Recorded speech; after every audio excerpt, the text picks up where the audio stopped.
कैसे हुआ भीष्म पितामह की सौतेली माँ सत्यवती का जन्म।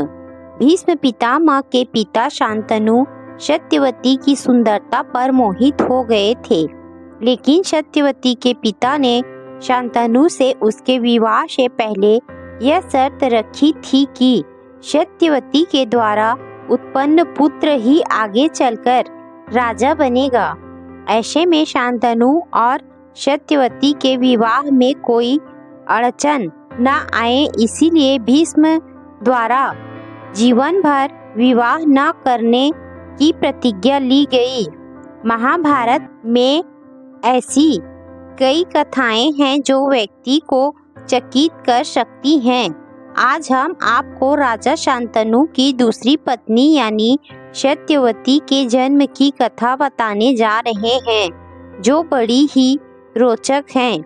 अधिकतर लोग सत्यवती को मछुआरों के मुखिया दासा की पुत्री के रूप में जानते होंगे, लेकिन क्या आपको पता है कि सत्यवती असल में एक राजा की पुत्री थी। ये मिलती है कथा के अनुसार एक बार राजा सुधन्वा एक बार वन में शिकार खेलने गए। इसी बीच उनकी पत्नी राजस्वला हो गई और उनके मन में गर्भ धारण करने की इच्छा जागृत हुई। तब रानी ने एक पक्षी के द्वारा राजा तक यह संदेश पहुंचाया। राजा ने एक पात्र में अपना वीर्य देकर पक्षी को रानी तक पहुंचाने के लिए कहा, लेकिन इस बीच पक्षी से वह वीर्य नदी में गिर गया। उस नदी में एक मछली ने उस वीर्य को ग्रहण कर लिया, जो असल में एक अप्सरा थी, लेकिन ब्रह्मा जी के श्राप से मछली में परिवर्तित हो गई थी। वह मछली गर्भवती हो गई और एक दिन उसे मछुआरे ने पकड़ लिया।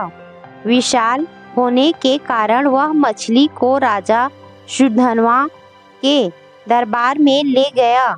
जब मछली का पेट चीरा गया तो उसमें से एक लड़का और एक लड़की निकली।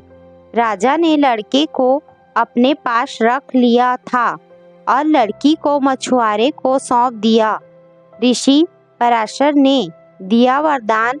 मछुआरे ने बड़े ही लाड प्यार से उस कन्या को पाला।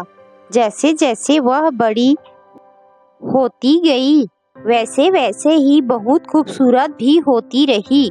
मछुआरों की बस्ती में रहने के कारण उसका नाम मत्स्यगंधा पड़ गया।